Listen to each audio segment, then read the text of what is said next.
So, I like to talk about one of my favorite TV shows, animated TV shows, Teen Titans. Specifically, this episode 31, Haunted. This episode is one of my absolute favorite episodes of American animated television because it is so phenomenally well done. In this episode, we contend with Robin breaking mentally. He's hallucinating and he's seeing his arch nemesis Slade everywhere, just suddenly attacking him out of nowhere.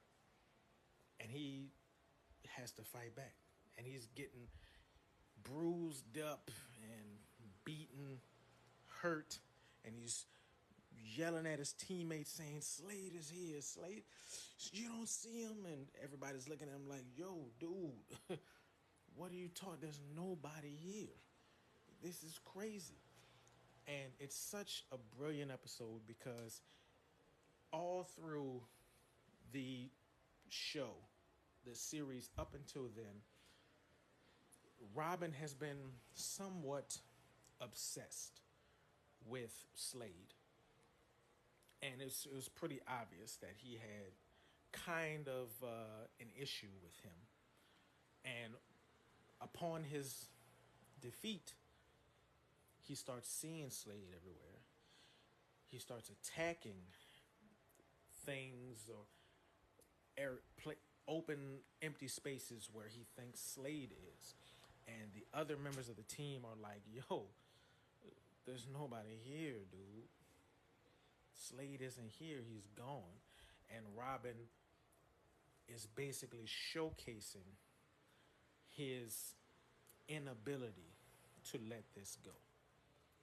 And it's really well done because it was the reason that this episode works so well is because it was so heavily foreshadowed in the previous season. And Slade had such a huge impact on his life that it would make sense that he would see Slade everywhere, right?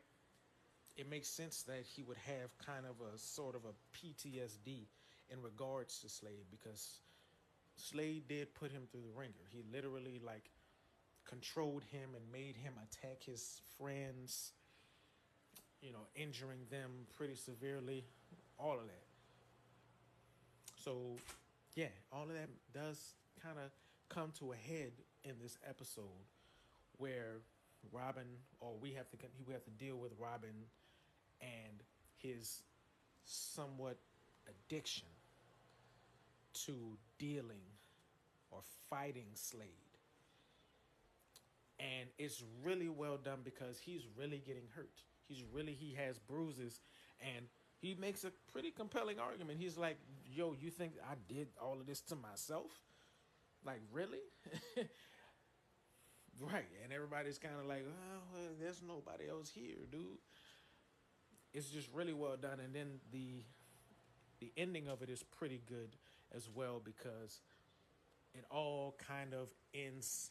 The summation of it is that Slade had some type of powder or dust in his mask that Robin had picked up earlier in the show. And in that dust, it has some kind of a psychotropic hallucinogen that would make someone who breathed it in hallucinate that Slade was there. And it was kind of like, damn, like this dude Slade is dead and he's still messing with Robin's head. It was like on some Batman level type thing, which I think that is like the perfect way to do Deathstroke, that's Slade's real name is Death. That's who that is, Deathstroke. If you didn't know, but that is the perfect interpretation of who Deathstroke is. He is just as clever and conniving and strategic as Batman is. He is. And they did his character so well in this show. And And this episode is the culmination, I think, of who he is, and that he was able to torture Robin even from his grave.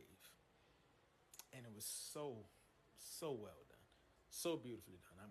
And Robin eventually did figure it out and solve his issue, but not before getting his ass beat bad throughout the whole episode. I loved it.